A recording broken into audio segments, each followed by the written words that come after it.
Hi friends, 40 நாளில் 1 லட்ச ரூபா சம்பாதிக்கின்ற சேலஞ்சு நல்லா தான் போயிட்டுருக்கு. இதில் என்ன ஒரு முக்கியமான விஷயம்னா, நம்ம எதில் ஒர்க் பண்ணுறோம், எப்படி ஒர்க் பண்ணுறோம், இதில் வர்ற கஷ்டங்கள், அப்புறமா நல்லது கெட்டதை பற்றி இந்த வீடியோவில் நம்ம பார்க்க போகிறோம். வாங்க வீடியோவில் பார்ப்போம். நான் ஷேடோஃபேக்ஸ்ன்ற ஒரு கம்பெனியில் வேலை செய்கிறேன். இந்த கம்பெனியில் வந்துட்டு ஃபுட்டு, க்ராசரி, மெடிசினு, அதுக்கப்புறம் காமர்ஸ்னு 4 விதமான பிளாட்ஃபார்ம் டெலிவரி ஜாப்ஸ் இதில் வரும். எங்களுக்கு ஒரு நாளைக்கு 34 ஆர்டர் கம்ப்ளீட் பண்ணால் 2400 ரூபா வரும். அதுவே 2 விதமாக பிரிப்பாங்க. ஒன்று வந்துட்டு நார்மல் டெலிவரி பர்சன், இன்னொன்று வந்துட்டு சூப்பர் கிங். இந்த ரெண்டுத்துலேயும் என்ன வித்தியாசம்னா, நார்மலுக்கும் சூப்பர் கிங்குக்கும் 100 ரூபா தான் வித்தியாசம். கிட்டத்தட்ட 1 வருஷத்துக்கு முன்னாடி நல்லா இருந்துச்சு, அமௌண்ட்டும் அதிகமாக இருந்துச்சு, ஆர்டர்ஸும் நல்லா வந்துட்டு இருந்துச்சு. ஆனால் பட் இப்போது எல்லாத்துலேயும் ரொம்ப குறைச்சிட்டாங்க. அதனால் கொஞ்சம் கஷ்டம்தான். பட் இப்போதைக்கு அதில் வேலை செய்யறது. இதில் ஃபஸ்ட்டு வந்து ஃபுட்டில் எப்படின்னா, எங்களுக்கு ஸ்விக்கி, ஜொமேட்டோ, அதுக்கப்புறம் அப்புறமா ஃபுட்டு ரெக்கமெண்ட் பண்ணுற எல்லா ஆப்ஸ்லேருந்தும் எங்களுக்கு ஆர்டர் வரும். ரெண்டாவது க்ராசரினா இந்த மோர் சூப்பர் மார்க்கெட்டு, அப்புறம் இந்த ஓலாலேருந்து பண்ணுவாங்க அந்த ஆர்டர்ஸு. இந்தமாரி எங்களுக்கு க்ராசரி அது என்னென்னா, போயிட்டு நம்ம ஸ்டோர்லேருந்து பிக் பண்ணிவிட்டு இது கஸ்டமருக்கு நாங்கள் டெலிவரி பண்ணணும். அது முடிஞ்சிச்சு. மூணாவது வந்துட்டு காமர்ஸ் பொறுத்தளவுக்கு எங்களுக்கு வந்துட்டு ஒரேடியாக ஒரு 3 ஆர்டர் 4 ஆர்டர் வரும். அதில் வந்துட்டு நாங்கள் போயிட்டு அவங்க பேரெல்லாம் சொல்லிவிட்டு அந்த ஆர்டர் நாங்கள் வாங்கிட்டு போய் கஸ்டமர்கிட்ட ஓடிபி கொடுத்துட்டு நாங்கள் ஓடிபி வாங்கிட்டு அதுவும் முடிஞ்சுது.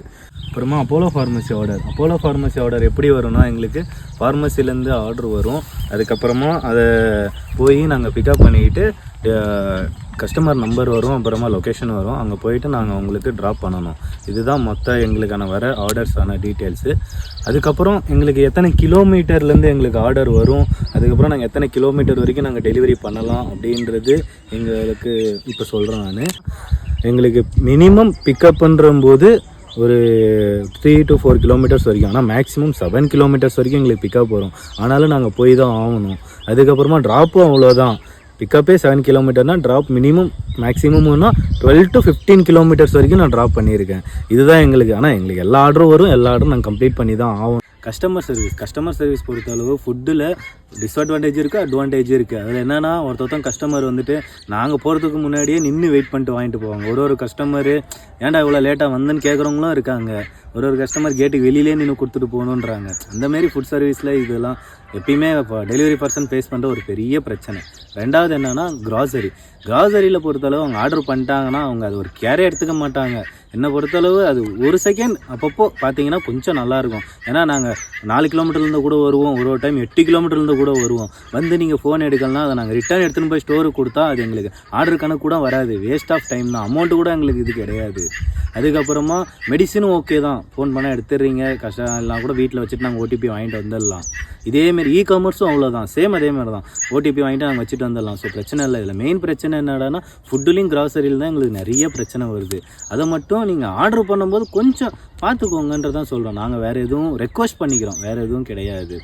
இதில் ஒரு மெயின் விஷயம் நான் உங்கள்கிட்ட சொல்லவே இல்லை பார்த்தீங்களா. என்னடானா, எங்களுக்கு 34 ஆர்டர்ன்றது போல 34 எம்ஜி பாயிண்ட்னா என்னன்னா, எங்களுக்கு ஒரே டைமில் 2 ஆர்டர் வந்துச்சுன்னா ஒரு ஆர்டர் கணக்கு சேரும், இன்னொரு ஆர்டர் வந்து 6 ஆர்டர் கணக்கு தான் சேரும். ஒருத்தவங்க அந்த ஒரு ஆர்டர் கூட நாங்கள் கம்ப்ளீட் பண்ணாமல் ரிட்டர்ன் எடுத்து முடியும், ஆனால் 6 ஆர்டர் கம்ப்ளீட் ஆகிடும். அது ஒரு மாதிரி இதாக போகும். ஏன்னா ஒரு நாளைக்கு நாங்கள் 38 ஆர்டர் கம்ப்ளீட் பண்ணாலும் 30 ஆர்டர் 32 ஆர்டர் கணக்கு தான் வரும். இதேமாரி போகிறதுனால கொஞ்சம் கஷ்டம். முன்னாடி ஆர்டர் கணக்கில் இருந்துச்சு, இப்போ எம்ஜி கணக்கு மாற்றுறதுனால கொஞ்சம் கஷ்டமாக போயிட்டுருக்கு.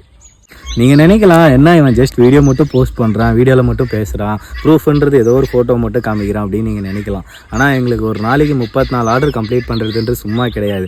ஒரு ரெஸ்டாரண்ட்டுக்கு நாங்கள் போனால் எப்படாவும் ஆர்டர் கொடுப்பான், அதுக்கப்புறமா இன்னொரு ரெஸ்டாரண்ட் போயிட்டு அதையும் நம்ம பிக்கப் பண்ணிக்கிட்டு கஸ்டமர்கிட்ட எப்படா நம்ம டெலிவரி பண்ணுவோம் அப்படின்னு தான் மைண்ட் செட் இருக்கும். அதில் போயிட்டு இப்போ ஒரு ரெஸ்டாரண்ட்டில் நம்ம பிரச்சனை ஆயிடுச்சுன்னா நம்ம டக்குன்னு மொபைல் எடுத்து நம்ம ரெக்கார்ட் பண்ண முடியாது, பண்ணாலும் அது ப்ராப்ளத்தில் தான் போய் முடியும். அதேமாதிரி தான் டெலிவரியை தான் கஸ்டமர் வந்து அவங்களுடைய சேஃப்டி செக்யூரிட்டி தான் பார்ப்பாங்க. அதனால் அவங்க ஃபோட்டோ வீடியோவை எடுக்கிறதுக்கு சீக்கிரமாக விடமாட்டாங்க.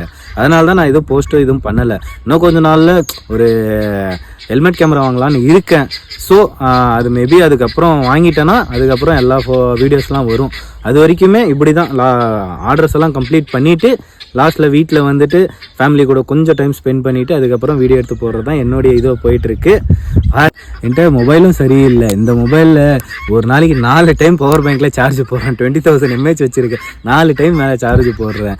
சட்டுன்னு இறங்கிடுது. அதுவும் இல்லாமல் கேமரா குவாலிட்டி வந்துட்டு ஒரு மாதிரி பிளர்னஸ்ஸாக ஒரு இதாக வர்றதுனால அதில் என்னால் வீடியோவும் எடுக்க முடியல.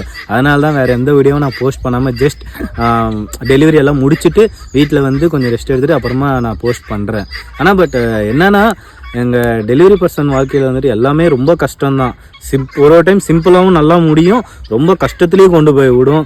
ஆனால் இது வரைக்கும் நான் கம்ப்ளீட் பண்ணியிருக்கேன் எல்லாத்தையும். எல்லா நாளும் நல்லா தான் போயிட்டுருக்கு. ப்ளீஸ் லைக் பண்ணுங்கள், ஷேர் பண்ணுங்கள். நிறைய பேர் சப்ஸ்கிரைப் பண்ணாமலே பார்க்குறீங்க. எல்லோரும் சப்ஸ்கிரைப் பண்ணிக்கோங்க. நன்றிகள்.